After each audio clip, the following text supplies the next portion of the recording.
જ્યારથી અમેરિકામાં Donald Trump સત્તા પર આવ્યા છે ત્યારબાદ તેમણે અનેક ફેરફારો કર્યા છે. ડિપોર્ટ સિસ્ટમના હોય કે ટેરિફમાં જંગી વધારો હોય, અનેક દેશો છે તેના પર ટેરિફમાં તેમણે વધારો કર્યો હતો અને ખાસ ભારતની વાત કરવી છે કારણ કે ભારત પર પણ તેમણે 25% છે ટેરિફ નાખ્યો હતો, જેમાં હાલ તેમણે રાહત આપી છે. નમસ્કાર, ગુજરાત BS9 TV ન્યૂઝમાં આપની સાથે હું ભગવતી વિશાવડિયા. ભારત અને અમેરિકા વચ્ચેના વ્યાપારી સંબંધોમાં એક નવો વળાંક આવ્યો છે. અમેરિકી રાષ્ટ્રપતિ ડોનાલ્ડ ટ્રમ્પે ભારત પર લાદવામાં આવેલા 25% ટેરિફ એટલે કે આયાત ડ્યુટી છે તેને ઘટાડીને 18% કરવાની જાહેરાત કરી છે. વડાપ્રધાન નરેન્દ્ર મોદી અને અમેરિકી રાષ્ટ્રપતિ ડોનાલ્ડ ટ્રમ્પ વચ્ચે થયેલી ઉચ્ચ સ્તરીય ટેલિફોનિક વાતચીત બાદ આ ઐતિહાસિક નિર્ણય લેવામાં આવ્યો છે, જેની અસર આજે શેર માર્કેટમાં પણ જોવા મળી હતી.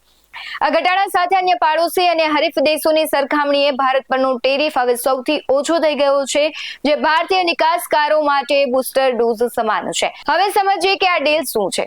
સોશિયલ મીડિયા પર પોસ્ટ કરીને ડોનાલ્ડ ટ્રમ્પે જાહેર કર્યું છે કે ભારત હવે અમેરિકા પાસેથી $500 બિલિયનથી વધુ મૂલ્યની એનર્જી એટલે કે ટેકનોલોજી અને કૃષિ ઉત્પાદનની ખરીદી કરશે. બદલામાં અમેરિકાએ ભારત પરનો રેસિપ્રોકલ ટેરિફ છે તે 25%થી ઘટાડીને 18% કર્યો છે. વધુમાં રશિયા પાસે તેલ ખરીદવા મામલે જે વધારાની 25% પેનલ્ટી એટલે કુલ 50% ટેરિફ હતું તે પણ હવે નાબૂદ કરવામાં આવ્યું છે. પરંતુ વૈશ્વિક સ્તરે ભારતની સ્થિતિ છે કેવી છે અને કોના પર કેટલો ટેરિફ છે તેના પર નજર કરીએ તો અમેરિકા દ્વારા લાગુ કરવામાં આવેલા નવા ટેરિફ દરો પર નજર કરીએ તો સ્પષ્ટ થાય છે કે ભારતને એશિયાઈ દેશોમાં સૌથી વધુ પ્રાધાન્ય મળ્યું છે. કયા દેશમાં કેટલો ટેરિફ છે તો વાત કરીએ. ભારતના 18%, Pakistan 19%, Indonesia 19%, Thailand 19%, Bangladesh 20%, Vietnam 20% અને ચીન 34% થી 37%. હવે આનો ફાયદો ભારતને શું થશે તેની વાત કરીએ તો નિકાસમાં વધારો થશે. ટેરિફ ઘટવાથી મેડ ઇન ઇન્ડિયાને પ્રોત્સાહન મળશે અને ભારતમાં બનેલી વસ્તુઓ અમેરિકન માર્કેટમાં સસ્તી થશે, જેનાથી ભારતની પ્રોડક્ટ છે તેની નિકાસમાં ધરખમ વધારો થશે.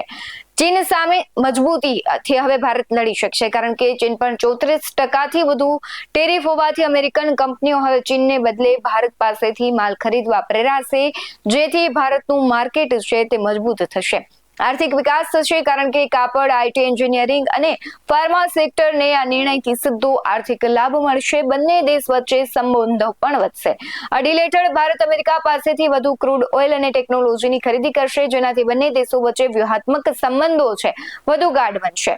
વાત કરીએ આ નિર્ણયની તો વડાપ્રધાન મોદી આ નિર્ણય માટે રાષ્ટ્રપતિ ડોનાલ્ડ ટ્રમ્પનો આભાર વ્યક્ત કર્યો છે અને આ જાહેરાત ભારતના 140 કરોડ લોકો માટે ખૂબ જ સકારાત્મક ગણાવી.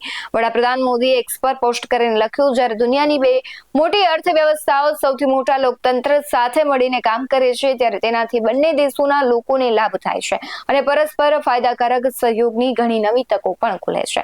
PM મોદીએ વૈશ્વિક શાંતિ, સ્થિરતા અને સમૃદ્ધિ માટે ટ્રમ્પના નેતૃત્વની પ્રશંસા કરતા કહ્યું, રાષ્ટ્રપતિ ટ્રમ્પનું નેતૃત્વ વૈશ્વિક શાંતિ, સ્થિરતા અને સમૃદ્ધિ માટે અત્યંત મહત્વપૂર્ણ છે અને ભારત શાંતિ માટેના તેમણે વિશ્વાસ વ્યક્ત કર્યો છે કે આવનારા સમયમાં ભારત અમેરિકા ભાગીદારી ભવિષ્યમાં નવી ઊંચાઈ પહોંચશે. સાથે જ ડોનાલ્ડ ટ્રમ્પે PM મોદીની પ્રશંસા કરતા કહ્યું છે કે તેઓ અને હું અમે બંને એવા વ્યક્તિઓ છીએ જે કામ પૂરા કરે છે. આવું મોટા ભાગના લોકો વિશે કહી શકાય નહીં. આટલું જ નહીં, ટ્રમ્પે PMને મિત્ર ગણાવતા કહ્યું કે તેમની સાથે વાત કરીને સન્માન અનુભવાયું. તેમણે ભવિષ્યમાં ભારત અમેરિકાના જે સંબંધો છે તેને મજબૂત થવાની પણ વાત કરી છે.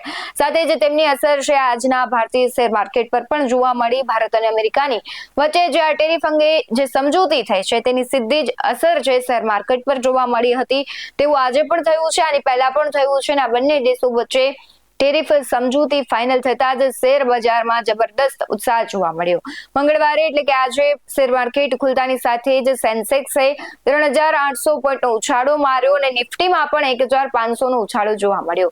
ટ્રેડ ડીલ ફાઇનલ થતાની સાથે જ રોકાણકારોએ આ નિર્ણયને વધાવ્યો અને બજાર ખુલતાની સાથે જ તેમાં પણ હરિયાળી જોવા મળી. શરૂઆતની જ મિનિટોમાં ઓટો, ફાર્મા, ટેક્સટાઇલ સહિતના સેક્ટર છે ગ્રીન ઝોનમાં ટ્રેડ કરતા જોવા મળ્યા, ત્યારે મંગળવારે રૂપિયો પણ મજબૂતી વાળું દેખાય છે. આ ટ્રેડ ડીલને લઈને તમારું શું માનવું છે કમેન્ટ બોક્સમાં જરૂરથી જણાવજો. બાકી આવા જ વધુ અહેવાલો સાથે ફરી મળતા રહીશું. તમે અમારી YouTube ચેનલને સબસ્ક્રાઇબ કરવાનું અને Facebook અને Instagram પર ફોલો કરવાનું ભૂલશો નહીં. બાકી અમને અપડેટ્સ મેળવવા માટે આપ જોતા રહો BS9 TV ન્યૂઝ. નમસ્કાર.